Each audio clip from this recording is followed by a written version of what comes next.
Good morning first year commerce. आज हम लोग ग्रेसम लॉ का सेकंड पार्ट करेंगे। पिछले लेक्चर में हमने बताया what is the Gresham law. That is a good क्या होगा, bad money drives the good money out of circulation. बुरी मुद्रा जो है अच्छी मुद्रा को सर्कुलेशन से बाहर कर देते हैं। इस पर हम लोगों ने डिस्कस किया। कहाँ गुड मुद्रा बैड मुद्रा में डिफरेंस वो बताया, और मोनोमेटेरिज्म में इसका ग्रेसम लॉ कैसे लागू होता है। आज की क्लास में बताएंगे बायोमेटेरियलिज्म में ग्रेसम लॉ कैसे। इसको थोड़ा टेक्निकल होगा कि बायोमेटेरियलिज्म में ग्रेसम लॉ कैसे लागू होता है। देखो, बायोमेटेरियलिज्म क्या होता है, when two precious metal, currency of the two precious metal, suppose कर लीजिए gold and silver, these are circulated, mix करके नहीं, अलग अलग, गोल्ड अलग सिल्वर अलग, ये as a principal money, as a unlimited legal tender money ये सर्कुलेशन में है। इसमें मैंने ये बताया था पिछले लेक्चर, इसके किसी लेक्चर में, मिंट रेट होता है। मिंट रेट का मतलब government fix the value of gold currency with the value of the home currency, अरे सिल्वर करेंसी। सपोज कर लिए government has fixed 1:10 ratio, 1:10 ratio, यानी कि एक सोने के सिक्के के बराबर 10 चांदी का सिक्का, जो मार्केट वैल्यू और एक्सचेंज वैल्यू के आधार पर उन्होंने फिक्स कर दिया। अगर ये वैल्यू सेम चल रहा है तो there is no problem and there is no applicability of the Gresham law. But in certain case, यदि मान लीजिए गोल्ड महंगा हो गया, अब वहां पर गोल्ड के एक गोल्ड सिक्के के जगह 12 चांदी का सिक्का मांगा जाने लगा। In that case gold will be the good currency and silver will be the bad currency. Vice versa, यदि गोल्ड सस्ता हो गया, यानी कि अब एक सिक्के के बराबर 8 चांदी का सिक्का मंगाया जाने लगा, in that case silver will be the good currency और gold will be the bad currency. क्यों? क्योंकि ये मार्केट में रेट फ्लक्चुएट हो रहा है, जो उसकी इंस्टिंग और एक्सटिंग वैल्यू, जो वहां पर जो इंस्टिंग वैल्यू है वो तो पता है, एक्सटिंग वैल्यू तो जो लिखा है वो है, लेकिन इंस्टिंग वैल्यू गिर रहा है जो मार्केट वैल्यू पर आधारित होता है। इन दैट केस मोनोमेटेरियलिज्म में on the basis of mint rate, if the mint rate the ratio fluctuate, जो महंगा होगा वो गुड मनी हो जाएगा और जो सस्ता होगा एट दैट टाइम वो बैड मनी आपका हो जाएगा। ठीक है, ये था बायोमेटेरियलिज्म।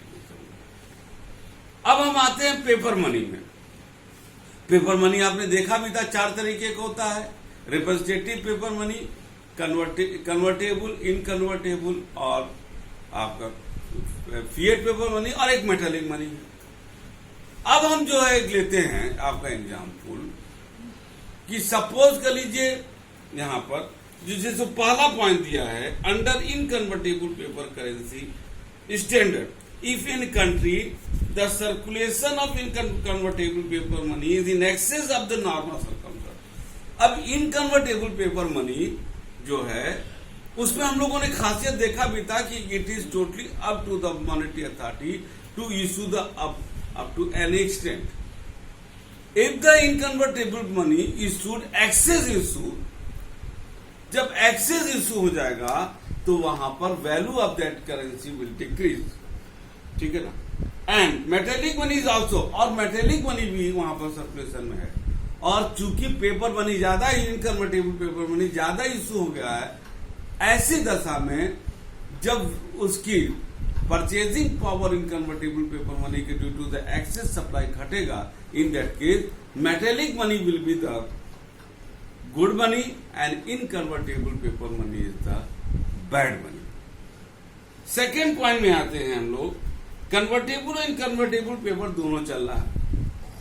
कन्वर्टेबल पेपर मनी में एक सर्टेन रेशियो रखा रहता है for the conversion of the कि आप पेपर मनी जाइए और उसको गोल्ड में कन्वर्ट करा लीजिए, इनकन्वर्टेबल में नहीं है। In that case convertible paper money will be the good money and inconvertible paper money is the bad money.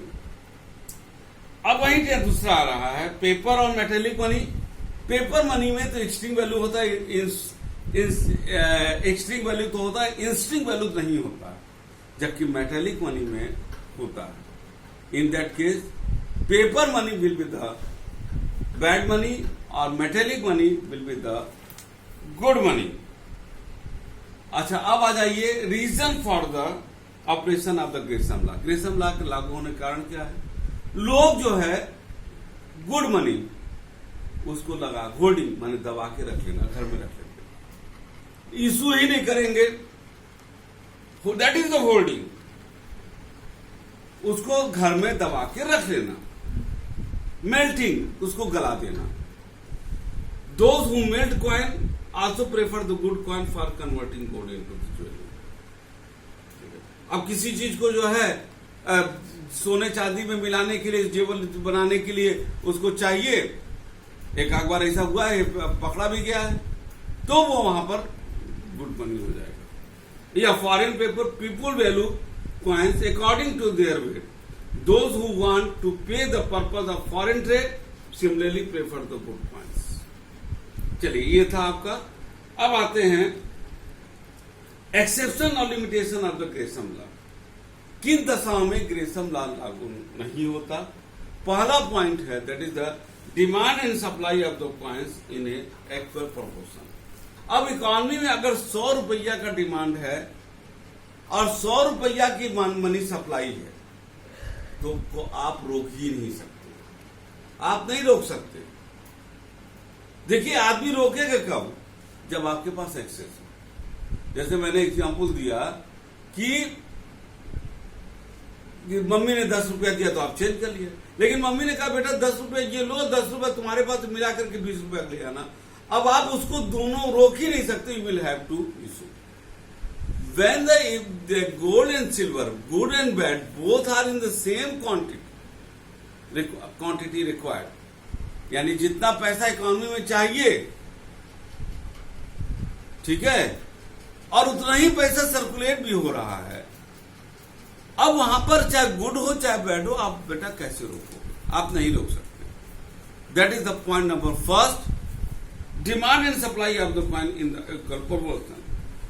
Second है बैडली वर्न आउट कॉइन्स। बहुत बुरी तरह सड़ा गला नोट हो गया है, आप उसको कोई लेगा ही नहीं, आप सर्कुलेट कहां से करोगे? आपको बैंक जाकर या तो वहां पर हैं बैठे रहते हैं इसको बदलने के लिए, वहां जाना पड़ेगा, मार्केट में कोई नहीं लेगा। इन दैट में आपका वो चीज यहां पर लागू नहीं होगा। अब तीसरा, development of the banking system. Before the development of banking system, people used to keep money with them in for use. अपने पास रख लेते थे। आज बैंक की हमको क्या जरूरत है, हम जाके बैंक में रख दें? They prefer good coins since they used to keep their saving in their locker only. But today, when they deposit even their smallest saving in the bank, it is not necessary to deposit in good money. Banking system also help in the making payment of foreign trade. वहां पर आपको जरूरत ही नहीं पड़ेगा, और यहाँ पर good और कॉइन का, गुड और बैड का कोई मतलब नहीं रह जाता। चौथा है statutory restriction on melting coin. Government ने जो आज इस समय है भी, प्राइवेट लोगों को जो सिक्का है उसको गलाने पर रोक लगा दिया। नहीं तो 50 रुपया का काम, 5 रुपया का सिक्का 50 रुपया का भी काम करता है। उसको जो है 5 रुपया का सिक्का अगर पाए में मिला दीजिए तो 50 का काम करेगा। लेकिन इट इज इनलीगल, हमने डिबेटमेंट में बताया था, if it is done by the government, अरे पब्लिक। स्टेचुरी रिस्ट्रिक्शन, स्टेचुरी माने कानूनी रूप से इसका मनाही है। In that case there is no question of the good and bad money. पांचवा है availability of the new coins in the cricket. अब इतना ज्यादा अच्छी मुद्रा आ गया है कि भैया कितना घरवा में रख लोगे तुम?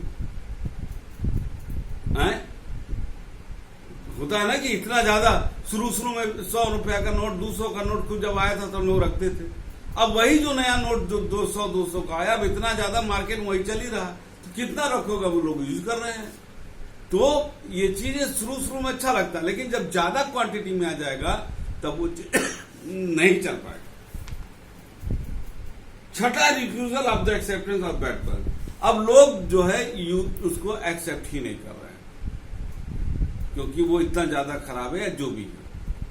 अब वहां पर आप उसको गुड और बैड का कॉन्सेप्ट ही नहीं जाएगा, क्योंकि आपको सब जैसे होता सब कुछ करना पड़ेगा। देखिए, अब एक कंक्लूजिंग अगर हम रिमार्क दें तो ये सत्य है कि ग्रेसम लॉ पूरी तरीके से लागू होता है।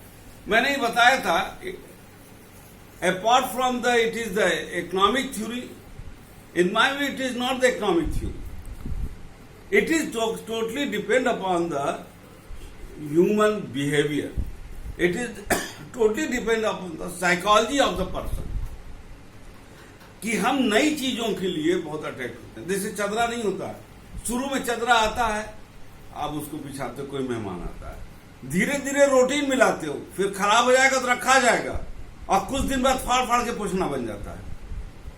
यही और गुड और बैड का कॉन्सेप्ट है सीधा, कि एक समय में वो गुड रहता है, बाद में वो बैड हो जाता है। आज भी सॉरी,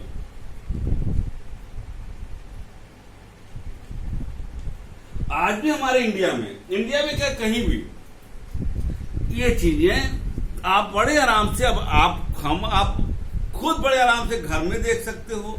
इवन हमारे जैसे, हम लोग जैसे उम्र का भी व्यक्ति, जो कि हम लोग इकोनॉमिक जानते हैं, अर्थशास्त्र पढ़ाते हैं, तो भी इन चीजों को हम लोग महसूस करते हैं और करते हैं, यानी कि लागू होता है। कम हो सकता है या ज्यादा हो सकता है, इस पर एक डिस्कशन होगा, but because it is totally depend upon the human psychology, and कोई भी व्यक्ति ह्यूमन साइकोलॉजी से ऊपर नहीं है, उन चीजों को वो करता है। आज भी इंडिया में लागू होता है। अभी आपको 100 रुपया का नोट आ जाए जो इस समय है, और 100 रुपया का नोट जो पुराना था बड़ा वाला, आप पुराने वाले को जब पहले खर्चा करोगे, नए वाले को रख लोगे। It is true. अब आप देखते होंगे, तो जितने भी मैंने बेटा एग्जाम को देखा था, आप देखोगे कि ये चीजें आराम से लागू होगी। तो इसके साथ ही हमारा ये सेकंड लेक्चर भी खत्म होता है, और इसमें जो है आपका इस लेक्चर के साथ आपका ग्रेसम लॉ का चैप्टर भी खत्म होता है। इसमें बेटा आपको करना क्या है, आप फिर से इसको पूरा चैप्टर पढ़िएगा, बहुत टिपिकल चैप्टर नहीं है, ये बड़ा अच्छा चैप्टर है। और एक इसके बाद ऑब्जेक्टिव डिफरेंट देखिएगा, जो नहीं समझ में आ रहा होगा उसको जो है, जो है कि जब हम सैटरडे को आएगा उसमें पूछिएगा, नहीं तो हमारे ख्याल से अब ज्यादा दिन नहीं रह गया है, हम लोग जो है क्लासरूम में मिलेंगे, तो वहां पर जो है एक बार फिर से आप जो पूछोगे क्लेरिफिकेशन होगा, एक संक्षेप में हम उसको फिर से बताते चलेंगे, ताकि तभी जाके हम आगे बढ़े। हम लोग उम्मीद करते हैं कि जल्दी हम आप लोगों से मिलेंगे, ठीक है ना। तब तक के लिए हम गुड बाय, थैंक यू।